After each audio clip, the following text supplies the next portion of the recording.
Knowledge is power. Information and education is the liberating premise of progress in every child. Azamgarh Public School, Playgroup to Class 12th, affiliated to CBSE New Delhi, जहां बच्चों को पढ़ाई के साथ नैतिक गुणों का ज्ञान भी दिया जाता है. An ISO certified school, जहां पर smart digital classes, computer lab, science lab, rich library, indoor and outdoor game, dance and music, art and craft, 24/7 backup security के साथ ट्रांसपोर्ट फैसिलिटी भी उपलब्ध है. एजुकेटेड एंड एक्सपीरियंस टीचर्स जो कमजोर बच्चों पर देते हैं विशेष ध्यान. Azamgarh public school, Kotila check post, Varanasi. Azamgarh road, Azamgarh. We have wings, we can fly, look at the world in the eye. We have a heart that is kind and a wise, open mind. We have hope, we have love, we can rise up above. Make us strong at the core, make us ready to explore, make us worthy of it all. So we may rise when we fall. We are the game changers, we are the trailblazers, we are the go-getters, we are the wave riders, we are the Jaypurians. माँ बाप अपने बच्चों के लिए अच्छे स्कूलों के चयन को लेकर हमेशा असमंजस में रहते हैं, पर पेरेंट्स की इस असमंजस की स्थिति को दूर करने के लिए ये है आजमगढ़ के रहुआ मुस्तफाबाद इलाके के 2 एकड़ में फैला हुआ ईशान पब्लिक स्कूल, जो आपकी सभी शंकाओं और असमंजस की स्थिति को संतुष्टि में बदल देगा. Ishan public school CBSE 10+2 school है, जहां बच्चों को सिर्फ शिक्षा ही नहीं बल्कि एक्स्ट्रा करिकुलम एक्टिविटीज में भी बराबर से पार्टिसिपेट करने के लिए प्रोत्साहित करता है. Knowledge is power. We give power to your child. We are Paradise International School, Azamgarh. We provide 360-degree smart classes, digital library, indoor and outdoor games for physical and intellectual growth of students. Special training in the field of athletics. Admission open for playgroup to class 8th. Paradise International School, Kendri Vidyalaya Road, Hirapatti, Azamgarh.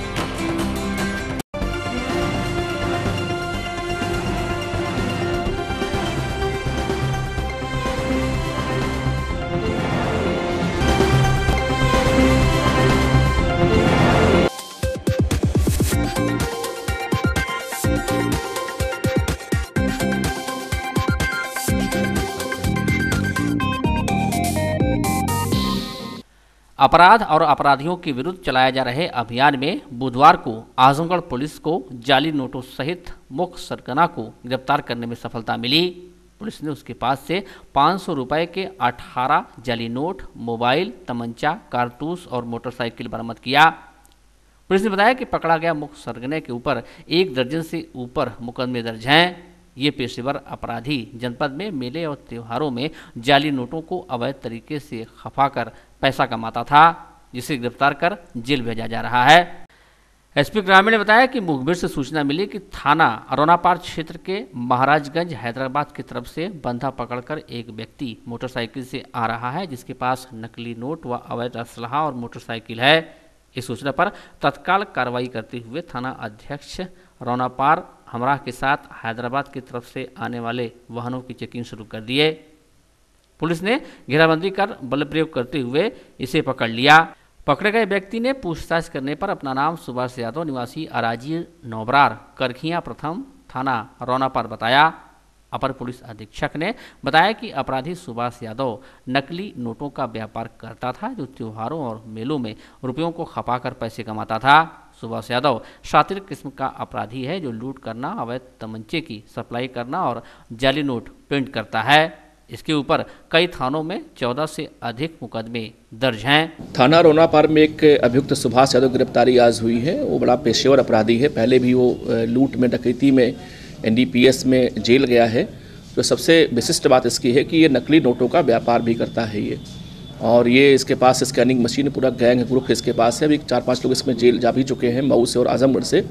उसी का एक विस्तार है ये सुभाष यादव. ये head मुखिया है, जो अपने घर में स्कैन करके नोट बनाता है और जो आसपास के लोकल मार्केट्स हैं उसमें सप्लाई करता है. ये जो विगत दिनों में अभी दुर्गा पूजा के बीच में तमाम जो मेले लगे हुए थे और बहुत भारी मात्रा में लोगों ने नकली नोट बना के सप्लाई उसमें किया था और हमारी 2-3 टीमें इसमें गिरफ्तार की थी, कई लोगों को उसमें बरामद हुआ था। ये तो एक साथी अपराधी है, ये इसके पास एक तमंचा बरामद हुआ है, करीब 8000 नकली नोट बरामद हुई है इसके पास, इसका मोबाइल है और स्वयं बहुत सातिर है ये आदमी अगर जहाँ रहेगा वहाँ गलत काम निश्चित ही करेगा, क्योंकि हमारे कई तरह से अब तक ये जेल जा चुका है। इसकी गिरफ्तारी में लगता है कि जो इलीगल वर्क्स है जो काम करता है ये अवैध नोट को प्रिंट करना, उसको मार्केट में लाना, अवैध तमंचे की सप्लाई, लूट करवाना, लूट खुद करना और मादक पदार्थ की तस्करी करना, ये तमाम चीज़ें हमारे यहाँ बंद होंगी। एक बड़ी उपलब्धि हमारे सोराना पार के लिए है ये। सर, आगामी चुनाव जो आ रहा है नकली नोटों का भी किस तरीके से उसको मैं बिल्कुल इनकार नहीं कर सकता हूँ इससे कि चूँकि जो नोट सप्लाई कर रहा है ये तो कहीं न कहीं इसका उपयोग हो भी सकता है चुनाव में ये। तो इस प्रकार से जो है हम लोग इस पर शिकंजा कसे हुए हैं और चूँकि मैंने बताया आपको कि हम लगभग 2 महीने के अंदर 3 गैंग पकड़ा गया है, पकड़े हम लोगों ने उसमें इसका एक विस्तार है। ये भी लड़का है सुभाष की खोजबीन हम लोग कर रहे थे, चूँकि पहले इसका नाम आ चुका था तो ये आज गिरफ्तार हुआ है। और भी इसमें जो गैंग में 1-2 लोग बचे हुए हैं, हम लोग जो एडजेसेंट डिस्ट्रिक्ट्स हैं उनके सहयोग से उसको हम लोग जल्दी पकड़ के इसको जेल भेजेंगे इसमें।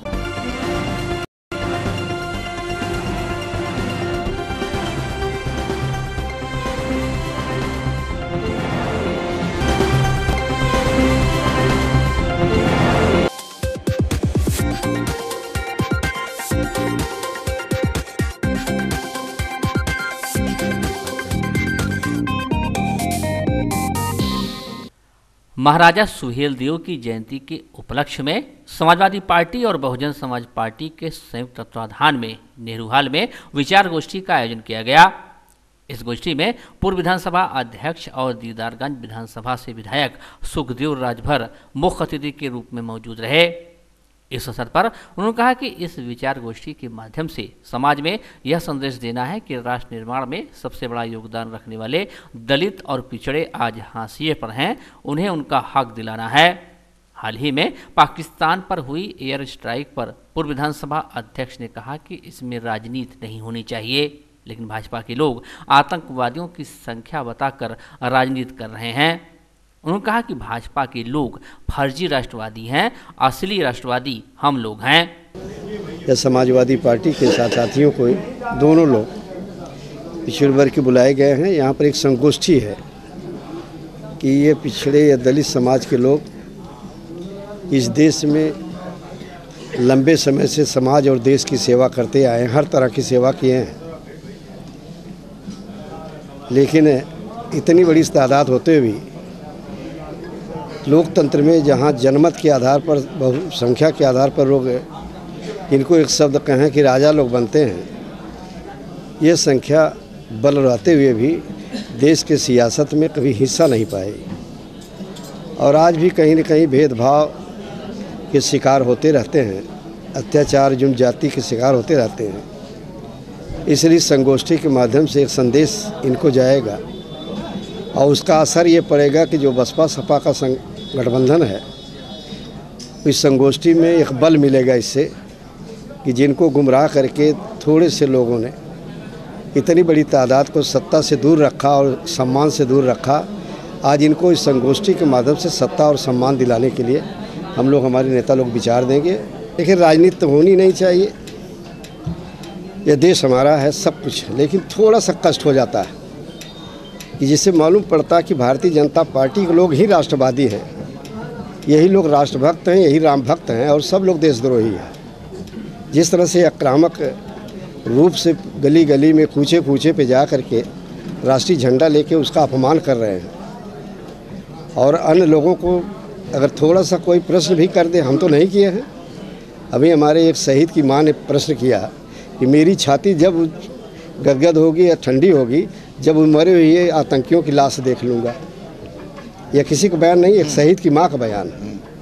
तो इतना प्रश्न कर देना कौन देशद्रोह का मसला है?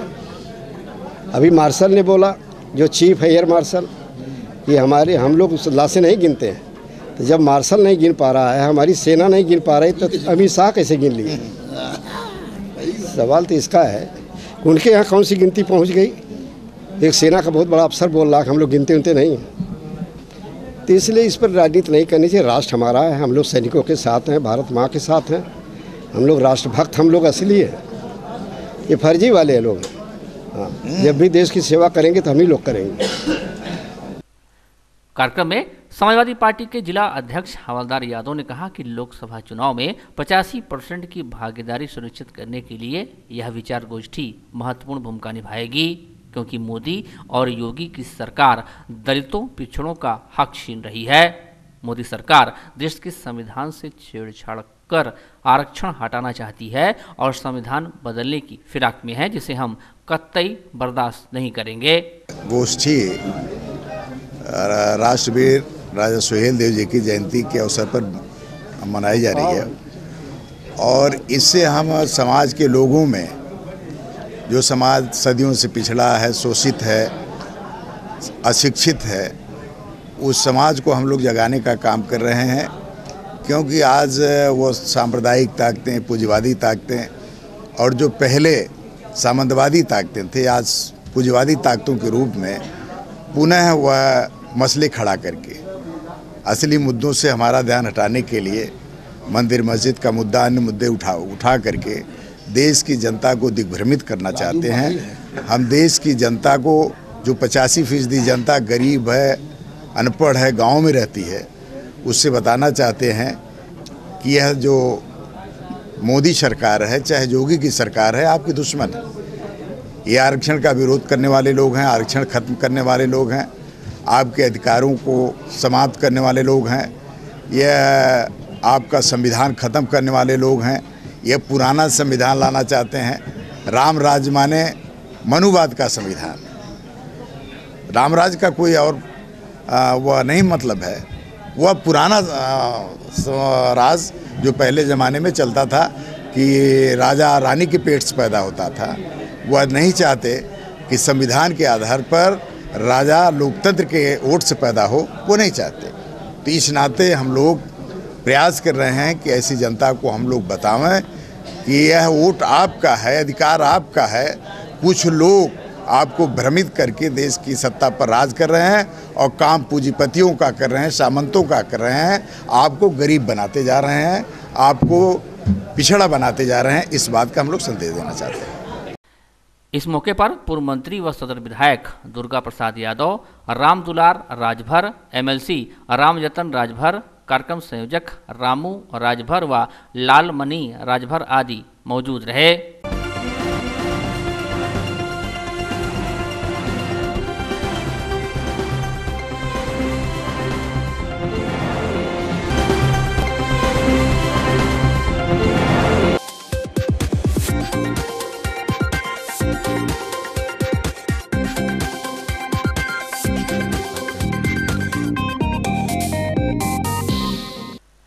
महाशिवरात्रि के अवसर पर शहर के सिधारी स्थित श्री गौरी शंकर मंदिर पर चल रहे 3 दिवसीय हवन पूजन पूजा पाठ कार्यक्रम का बुधवार को महाभंडारे के साथ समापन हुआ।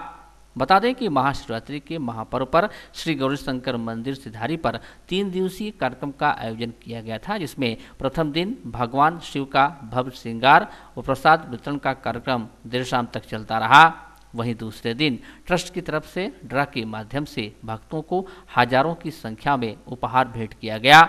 बुधवार को सुबह से ही भंडारे का आयोजन किया गया, जिसमें हजारों की संख्या में लोग प्रसाद ग्रहण किए। ट्रस्ट के प्रबंधक पुच्चा सिंह रेड़ा ने आने वाले श्रद्धालुओं का आभार प्रकट करते हुए कहा कि ट्रस्ट की तरफ से आगे भी धार्मिक और सामाजिक आयोजन किए जाते रहेंगे। जरूरतमंदों के लिए ट्रस्ट हमेशा ही उनके साथ खड़ा है। उन्होंने यह भी कहा कि इस मंदिर में स्थापित नर्मदेश्वर महाराज के शिवलिंग की पूजा करने से भगवान शिव भक्तों की सभी मनोकामनाएं पूरी करते हैं। इस शिवलिंग में अद्भुत शक्ति है। कार्यक्रम में अविनाश सिंह, कुसुमलता सिंह, जितेंद्र अष्ठाना, विश्वजीत सिंह, रमाकांत गुप्ता, अरविंद सिंह, विनोद राय, दुर्गेश तिवारी, मंजू यादव, कमला प्रसाद, भगवान दास, हरेंद्र सिंह, हरिओम सिंह, हरीशचंद, सचिन शर्मा, चंदन शर्मा आदि उपस्थित रहे। जनपद के सभी कोनों से, दूसरे जिलों से भी काफ़ी लोग आ रहे हैं। अब तक मेरे ख्याल से 2,500 लोग भोजन भी कर लिए हैं और ये सिलसिला अनुरत चल रहा है 11 बजे से, और हो सकता है देर रात तक चले। और मैं तो यही प्रार्थना करूंगा कि भंडारे के लिए कोई निमंत्रण की ज़रूरत नहीं होती। भगवान के पास जाने के लिए निमंत्रण की ज़रूरत नहीं होती। एक मेरा पर्सनल नहीं है, ये भोले का भंडारा है। आज भोले की बारात का अंतिम दिन है, तो इसमें सभी को सम्मिलित होकर के सद्भाव से भोले का प्रसाद ग्रहण कर अपना जीवन धन्य बनाएं, उनसे आशीर्वाद लें, आगे बढ़ें। सभी जनमानस, सभी लोगों की भावनाएं, सभी धर्मों का सम्मान करते हुए सब में सद्भावना हो, यही मेरी इच्छा है। इसी से आजमगढ़ में सुधार होगा। जो कुछ भी दाग हल्के फुल्के लगे भी हों वो धुले। सभी लोग सभी धर्म का सम्मान करें, सब इज्जत से रहें, अपने काम करें, यही मेरी भोले से प्रार्थना है।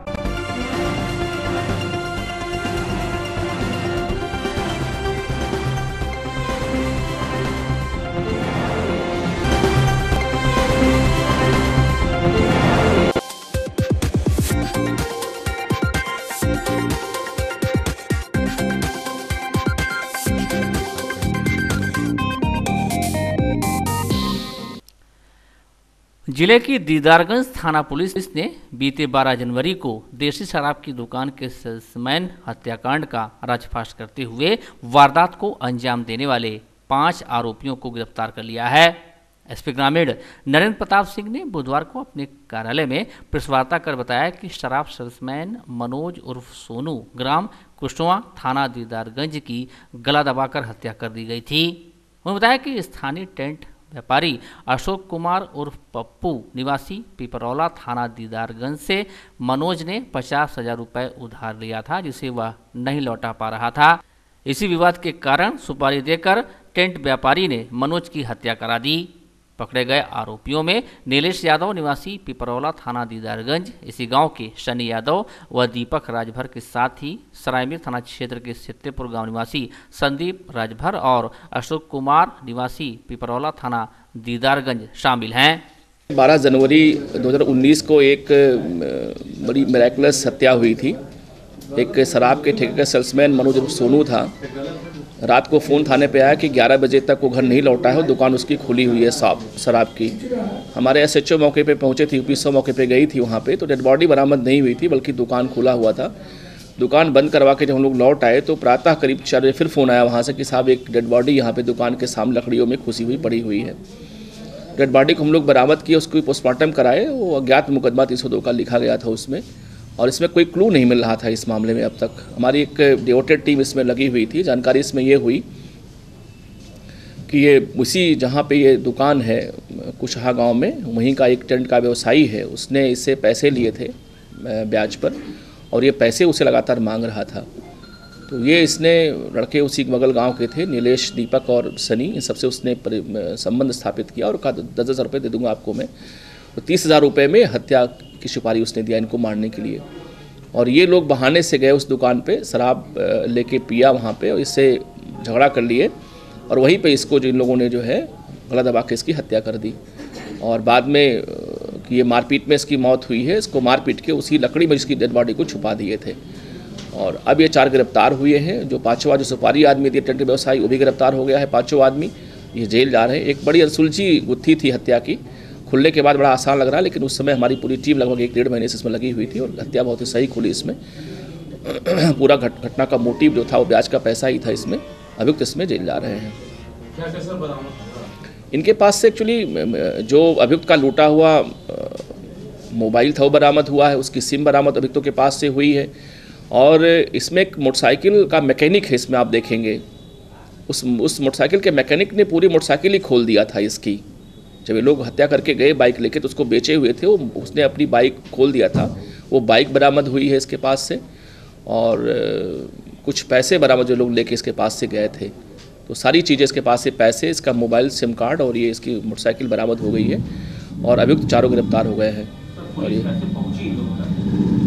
एक्चुअल ये एक चुनौतीपूर्ण घटना थी, क्योंकि जब हम लोगों ने जब इस नंबर को मतलब एक ट्रैक करने का प्रयास किया तो ये मोबाइल कुवैत में चल रही थी। जो मोबाइल थी मृतक की, ये मोबाइल कुवैत में थी।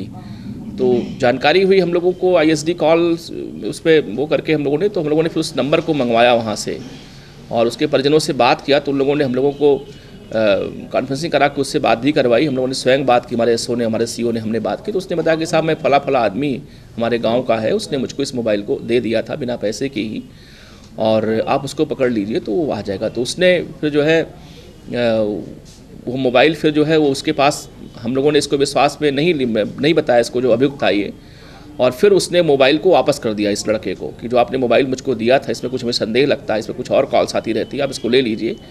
और ये मोबाइल उसके पास लौट आया। फिर हम लोग को जानकारी थी कि मोबाइल किसके पास आएगा, मोबाइल लेके फिर अपना वो घर पे रख लिया, और उसी के माध्यम से उसको हम लोगों ने हिरासत में लिया उस व्यक्ति को। उसने पूरी बात बताई कि हाँ बिल्कुल हमने ऐसे घटना हुई थी। पहले उसने कन्फेस नहीं किया, लेकिन बाद में जब और लोगों को हम लोगों ने कनेक्ट किया पूरे मामले को तो वो टूट गया, और उसने बताया कि हत्या हमने पैसे लेके किया था। इसमें दीपक, निखिल और सनी ने बाइक हमने किसी और को दिया जो तोड़ दिया है, उसको बरामद कराया। इसने सिम जहाँ फेंका था सिम बरामद हो गई है उसमें, और जिस व्यक्ति ने इसको सुपारी दिया था वो टेंट का व्यवसायी, वो उसको गिरफ्तार कर लिया हम लोगों ने, वो भी हमारे पास इसमें कस्टडी।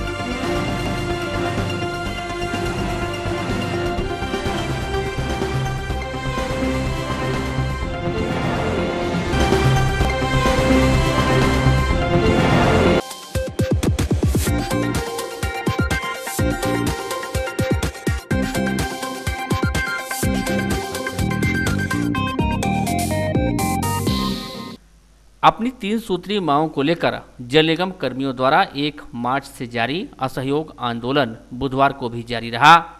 मांगों के समर्थन में जल निगम कर्मियों ने जल निगम कार्यालय में धरना दिया। आंदोलन की अध्यक्षता मंडल अध्यक्ष सुरेंद्र कुमार ने किया। अपनी मांगों को रखते हुए उत्तर प्रदेश जल निगम संयुक्त समिति के मंडल सचिव सुशील कुमार श्रीवास्तव ने कहा कि जल निगम में 7वां वेतनमान लागू किया जाए, जल निगम को पूर्ववत शासकीय विभाग में परिवर्तित किया जाए और 1 जनवरी 2006 से 11 मार्च 2010 तक 6वां वेतनमान के बकाया एरियर का भुगतान किया जाए। उन्होंने कहा कि जब तक हमारी मांगें पूरी नहीं होती हैं आंदोलन जारी रहेगा। मांगे हैं विशेष रूप से एक 7वां वेतनमान और दूसरा जल निगम को पूर्व की भांति जो है सरकारी विभाग बनाया जाए, और तीसरा जो मेरा जो है 1/6 से 11/3/10 तक का जो कस्टम वेतनमान का एरियर था वो हमें नहीं मिला है। इसको 3 मांगों को लेकर के हम लोग प्रांतीय नेतृत्व के आह्वान पर अनिश्चितकालीन धरने पर असहयोग आंदोलन के रूप में हम लोग धरना प्रदर्शन कर रहे हैं। ये 1 तारीख से हम लोग चला रहे हैं और अनिश्चितकालीन के लिए है। जब तक ऊपर से कोई निर्देश नहीं आ जाता है तब तक हम जो है इसको चलाएंगे।